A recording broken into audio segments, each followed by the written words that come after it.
जी आप लोग थोड़ा मेहनत करो। इस साल 30% कोर्स कम होने वाला है, तो भाई मान लो 18-20 चैप्टर है, उसमें 5-6 चैप्टर कम हो जाएगा। तो आप लोग बढ़िया से तैयारी में लग जाओ अभी से, ठीक है। पढ़ाई शुरू करें। विकास, अनुज, कृष्णा, एकदम साफ आवाज पहुंच रहा है ना? शुरू करते हैं। तो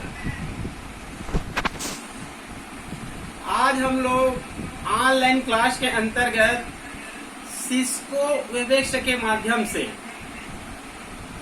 क्लास 12वीं का विषय जीव विज्ञान के अंतर्गत 5वें चैप्टर का अध्ययन करेंगे।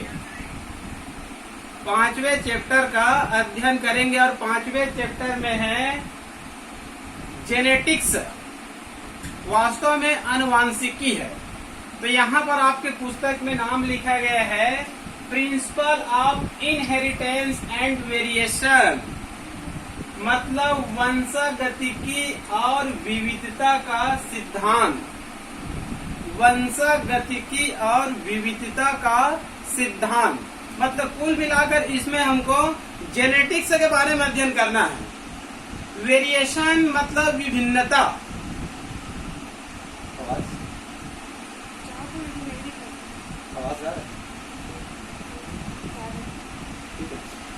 इसमें हम लोग मुख्य रूप से पढ़ेंगे इनहेरिटेंस, वेरिएशन। वेरिएशन तो केवल कहने चाहिए एक पेज में थोड़ी सी दी गई है।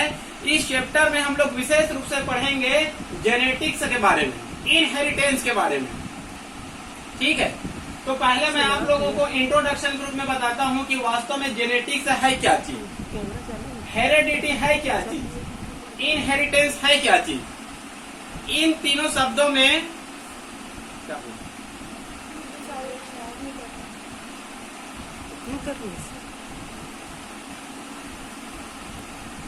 दिख रहा है जी ब्लैक बोर्ड? कृष्णा, हाँ चलो। हम लोग मुख्य रूप से पढ़ेंगे इस चैप्टर में जेनेटिक्स के बारे में, ठीक है। तो मैं पहले 3 शब्द बताता हूँ। 3 शब्द में थोड़ा सा पहले क्लियर कर लेते हैं, क्योंकि 3 शब्द ये ना थोड़ा सा कंफ्यूज करने वाला शब्द है। इस चैप्टर का नाम लिखा गया है इनहेरिटेंस, हिंदी में लिखा गया है वंशागतिकी, ठीक है। तो यहाँ पर एक शब्द मैं लिखा हूँ इंट्रोडक्शन के अंतर्गत। पहला है जेनेटिक्स है, सेकंड है हेरेडिटी और तीसरा है इनहेरिटेंस। हिंदी में बोलेंगे इसका हिंदी नाम होता है आनुवांशिकी, इसका हिंदी नाम होता है आनुवांशिकी, इसका हिंदी नाम होता है वंशागत और इसका हिंदी नाम होता है वंशागतिकी। तो कुल मिलाकर इसका शाब्दिक अर्थ यह हो जाएगा माता पिता के आनुवांशिक गुणों का संतानों में जाना। माता पिता के आनुवांशिक गुणों का अगली पीढ़ी में जाना। माता पिता के जो आनुवांशिक गुण होते हैं वो लगातार एक पीढ़ी से दूसरे पीढ़ी, दूसरे पीढ़ी से तीसरे पीढ़ी में निरंतर चलते रहते हैं। तो माता पिता के गुणों का नए संतानों में जाना जेनेटिक्स कहलाता है। और फादर ऑफ जेनेटिक्स मतलब आनुवांशिकी का पिता, किस साइंटिस्ट को हम लोग कहते हैं? जी.जे. मेंडल। जी.जे. मेंडल मतलब मेंडल एक बहुत ही कहना चाहिए जीव विज्ञान के अंतर्गत एक बड़े वैज्ञानिक है, जिनको कहना चाहिए फादर ऑफ जेनेटिक्स के नाम से जाना जाता है, मतलब आनुवांशिकी का जनक कहते हैं। क्लियर? अब जो पुराने वैज्ञानिक है, जैसे कि पुराने वैज्ञानिक के अंतर्गत हम लोग देखते हैं अरस्तु या हिप्पोक्रेटस, ये ईसा पूर्व के कहने चाहिए साइंटिस्ट है। इन साइंटिस्ट ये भी मानते थे कि माता पिता में कुछ न कुछ कैरेक्टर होते हैं, माता पिता में कुछ न कुछ आनुवांशिक पदार्थ होते हैं जो एक पीढ़ी से तीसरे जाते हैं, दूसरे पीढ़ी में जाते हैं। मेंडल ने तो कहने के लगभग 1865 में बताया। मेंडल ने आनुवांशिकी के नियम या फिर एक्सपेरिमेंट ऑफ प्लांट हाइब्रिडाइजेशन 1865 में बताया। लेकिन कहने चाहिए ईसा पूर्व की बात है, अरस्तु है, उसी समय का लगभग समकक्ष वैज्ञानिक है हिप्पोक्रेटस, इन्होंने ईसा पूर्व में ही बता दिया था कि माता पिता में कुछ न कुछ ऐसे कुछ पदार्थ होते हैं जिनके कारण कहने की वह अनुवांशिक गुण एक पीढ़ी से किस में जाते हैं, दूसरे पीढ़ी में जाते हैं। क्लियर? तो जो अनुवांशिक पदार्थ है माता पिता में, उसको हम लोग अनुवांशिक पदार्थ बोल देंगे, जेनेटिक मटेरियल बोलेंगे। जैसे कि अभी वर्तमान समय हम लोग बोलते हैं जीन या डीएनए को। जीन या डीएनए क्या है? एक अनुवांशिक पदार्थ है जो माता पिता के लक्षणों को क्या करते हैं, अगली पीढ़ी में ले जाते हैं। तो जो माता पिता के लक्षण एक पीढ़ी से दूसरे पीढ़ी में जाते हैं उसको हम लोग बोलते हैं हेरिडिटी या फिर इनहेरिटेंस, मतलब माता पिता के अनुवांशिक गुणों का अगली पीढ़ी में जाना। ये अनुवांशिकी या ये इनहेरिटेंस एक महत्वपूर्ण शब्द है, क्योंकि मान लो कहना चाहिए जेनेटिक मटेरियल नहीं होगा या जेनेटिक मटेरियल नहीं है तो अगली पीढ़ी कैसा होगा, इसको कोई बता सकता है क्या? नहीं बता सकता। अनुवांशिक पदार्थ के कारण ही जो अगला पीढ़ी होता है वो मानव का कहना चाहिए अगला पीढ़ी मानव जैसे दिखाई देता है, एलिफेंट का अगला पीढ़ी एलिफेंट जैसे दिखाई देता है, टाइगर का अगला पीढ़ी टाइगर के समान दिखाई देता है, आम का जो पौधा है उसमें भी क्रोमोसोम होता है, उसमें भी डीएनए जीन होता है, जिसके कारण आम का कहना चाहिए जो अगला प्लांट होता है वो भी कहना चाहिए आम के जैसे ही दिखाई देता है। तो ये सब किसका कारण होता है? ये आनुवांशिकी के कारण होता है, क्योंकि माता पिता में चाहे कोई भी जीव, चाहे जंतु हो, चाहे पादप हो, चाहे अमीबा हो, चाहे फंजाई हो, चाहे बैक्टीरिया हो, प्रकृति का कोई भी जीव, प्रत्येक जीव में कहना चाहिए क्रोमोसोम पाई जाती है और क्रोमोसोम में डीएनए और जीन पाए जाते हैं। तो डीएनए और जीन को ही कहना चाहिए हम लोग आनुवांशिक पदार्थ बोलते हैं। और ये आनुवांशिक पदार्थ लगातार एक पीढ़ी से दूसरे पीढ़ी में जाते रहते हैं। इसी को हम लोग क्या कहते हैं? जेनेटिक्स बोलेंगे या हेरिडिटी बोलेंगे, या एक पीढ़ी से दूसरे पीढ़ी में जो जाती है उसको हम लोग क्या बोलेंगे? इनहेरिटेंस, वंशागतिकी। इतना क्लियर हो गया फंडामेंटल? ठीक है। उसके बाद आगे है वेरिएशन। आगे क्या है? वेरिएशन। वेरिएशन मतलब होता है विभिन्नता। वेरिएशन मतलब होता है विभिन्नता। विभिन्नता के बारे में पहले मैं बता रहा हूं। देखिए जस्ट मैं भी आप लोग को बताया पहले अनुवांशिकी। अनुवांशिकी में ये बताया कि माता पिता के लक्षण संतानों में जाते हैं, जिसके कारण अगला संतान किसके समान दिखाई देते हैं? अपने माता पिता के समान दिखाई देते हैं। अब यहाँ पर देखते हैं वेरिएशन। वेरिएशन मतलब अगली संतान में कुछ ऐसे गुण आते हैं जो माता पिता से थोड़ी बहुत क्या होते हैं? भिन्न होते हैं। तो किसी में कहना चाहिए भिन्नता ज्यादा, किसी में भिन्नता कम। जैसे कि एक उदाहरण देता हूँ, जैसे कि हम लोग किसी भी स्टूडेंट को देखते हैं, किसी भी स्टूडेंट को देखेंगे, किसी भी व्यक्ति को देखेंगे तो उस व्यक्ति को देखकर हम लोग ये जान जाते हैं कि ये इनके माता पिता हो सकते हैं। मान लो माता पिता के साथ कोई चाइल्ड अभी है तो जो चाइल्ड होता है वो लगभग माता पिता के समान दिखाई देता है। कुछ लक्षण उसके माता के होते हैं और अधिकांश लक्षण किसके होते हैं? पिता के होते हैं। तो हम लोग कैसे जान लिए कि ये संतान के माता पिता ये हो सकते हैं? आनुवांशिकी के आधार पर, क्योंकि वो कैसे दिखाई दे रहा है? अपने माता पिता के समान दिखाई दे रहा है। लेकिन जो चाइल्ड होता है, जो संतान होता है, माता पिता के समान तो दिखाई देते हैं लेकिन 100% दिखाई नहीं देते हैं। थोड़ी बहुत क्या पाई जाती है? भिन्नता पाई जाती है। यहाँ तक कि कहना चाहिए जो जुड़वा बच्चे होते हैं, जुड़वा बच्चे भी कहना चाहिए लगभग 100% एक समान नहीं होते हैं। 99% हो सकते हैं लेकिन 100% एक समान नहीं हो सकते हैं। तो जो अगली संतान होती है, माता पिता से जो भिन्नता दिखाई देते हैं, ये भिन्नता चाहे शेप में हो, चाहे साइज में हो, चाहे रंग में हो, चाहे रूप में हो, चाहे किसी भी प्रकार के कहना चाहिए भिन्नता पाई जाती है, थोड़ी बहुत अंतर पाई जाती है। उसी को हम लोग क्या बोलते हैं? वेरिएशन कहेंगे, मतलब विभिन्नता। आप लोग स्वयं अपने आप को मनन कीजिए, हम लोग अपने माता पिता के समान लगभग 100% दिखाई नहीं देते हैं। थोड़ी न थोड़ी कुछ मात्रा में क्या पाई जाती है? भिन्नता पाई जाती है। किसी में ज्यादा भिन्नता तो किसी में कम। और ये वेरिएशन भी एक बहुत महत्वपूर्ण है। हम लोग बोलते हैं आनुवांशिकी बहुत महत्वपूर्ण है, उसी प्रकार से वेरिएशन भी एक बहुत ही महत्वपूर्ण है। क्यों महत्वपूर्ण है?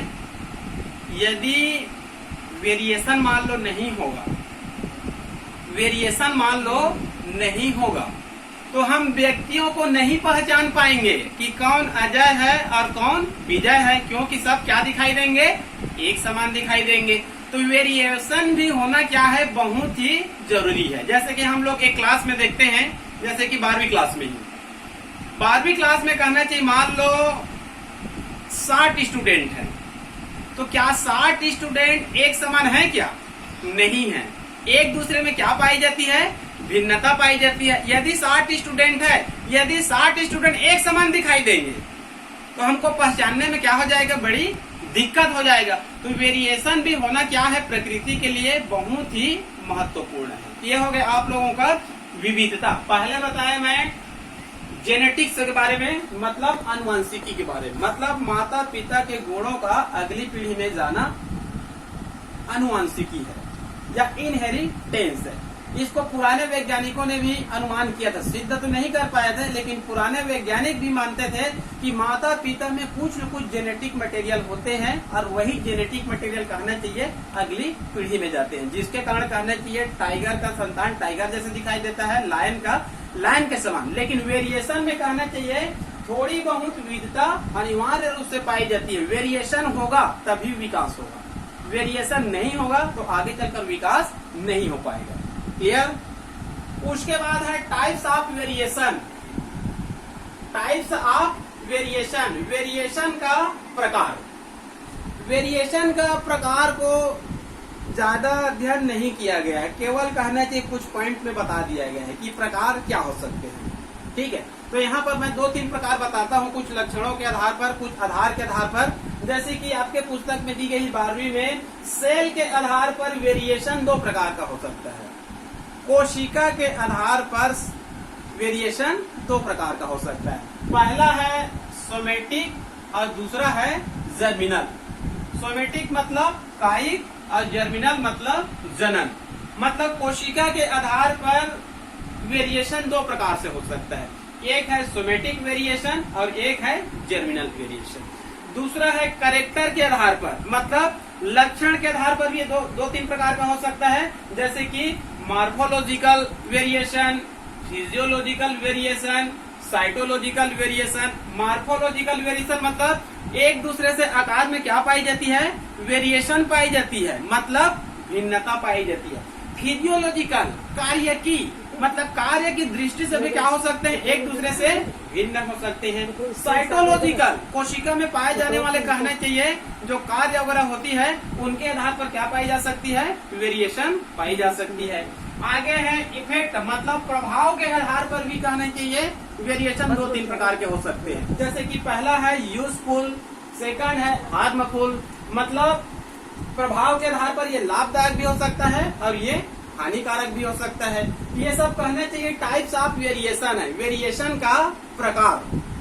ठीक है, कोशिका के आधार पर भी 2 प्रकार बताए गए हैं, सोमेटिक वेरिएशन, जर्मिनल। ये मतलब कायिक कोशिका में पाई जाती है, ये जनन कोशिका में पाई जाती है। लक्षण के आधार पर मॉर्फोलॉजिकल वेरिएशन हो सकता है, मतलब सेल साइज आकार में परिवर्तन हो सकता है। फिजियोलॉजिकल वेरिएशन हो सकता है, साइटोलॉजिकल वेरिएशन हो सकता है, मतलब साइटोलॉजी के आधार पर, कोशिका विज्ञान के आधार पर। फिजियोलॉजिकल मतलब हमारे शरीर में कहना है कि विभिन्न प्रकार की कार्यकी होती है, उसके आधार पर क्या हो सकते हैं, वेरिएशन हो सकते हैं। उसके बाद है इफेक्ट, प्रभाव के आधार पर ये लाभदायक भी हो सकता है और ये हानिकारक भी हो सकता है। ये टाइप्स ऑफ कहना चाहिए वेरिएशन है, इसका ज्यादा विस्तृत अध्ययन 12वीं के बुक में नहीं दी गई है। उसके बाद कहना चाहिए आपके पुस्तक में कुछ महत्वपूर्ण वेरिएशन का वर्णन किया गया है। कुछ महत्वपूर्ण वेरिएशन का क्या किया गया है, वर्णन किया गया है। तो जैसे कि यहाँ पर 3-4 महत्वपूर्ण वेरिएशन है, उसका थोड़ा थोड़ा अध्ययन हम लोग करते हैं। पहला है हेरेडिटी वेरिएशन, पहला है हेरेडिटी वेरिएशन। सेकंड है इन्वायरमेंटल वेरिएशन। पहले केवल मैं नाम को बताता हूँ फिर वर्णन करेंगे। पहला है हेरेडिटी वेरिएशन, आगे है इन्वायरमेंटल वेरिएशन, तीसरा है सोमेटिक वेरिएशन। सोमेटिक वेरिएशन के बाद है germinal variation. Germinal variation, germinal variation कहने चाहिए 2 प्रकार का होता है, एक होता है कंटिन्यूअस और एक होता है डिसकंटिन्यूअस। मतलब एक होता है सतत और दूसरा होता है असतत। सतत वेरिएशन को पुनः दो प्रकारों में बांट दिया गया है, एक है मात्रात्मक वेरिएशन और एक है संख्यात्मक वेरिएशन। तो कुल मिलाकर कहना चाहिए यहाँ 4 प्रमुख वेरिएशन का अध्ययन करते हैं। पहला है हेरेडिटी वेरिएशन, सेकंड है इन्वायरमेंटल वेरिएशन और तीसरा है सोमेटिक वेरिएशन और चौथा है जर्मिनल वेरिएशन। क्लियर?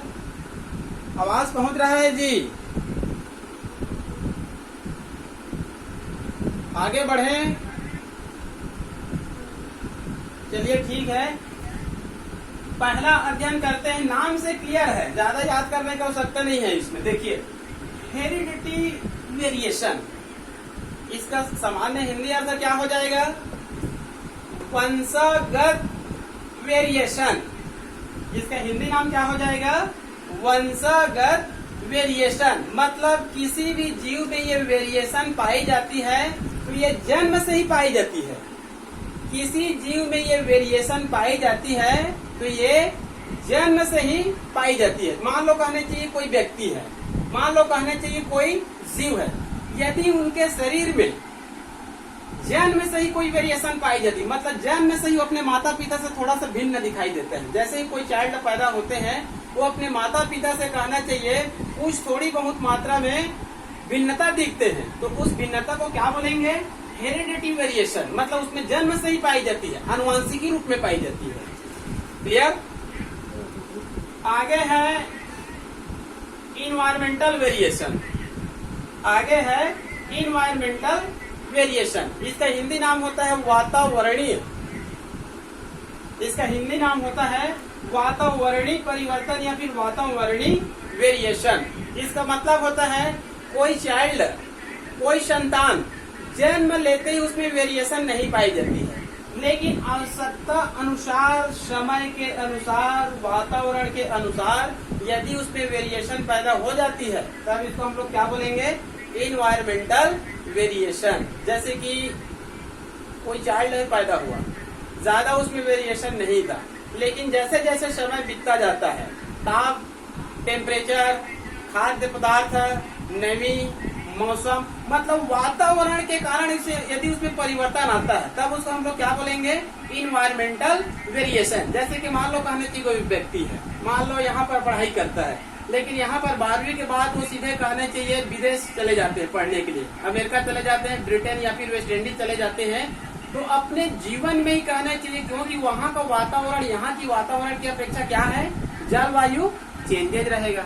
तो जिसके कारण कहना चाहिए वो अपने जीवन में क्या कर सकता है? वेरिएशन ला सकता है। तब इसको हम लोग बोलेंगे इन्वायरमेंटल वेरिएशन। क्लियर? आगे है सोमेटिक वेरिएशन।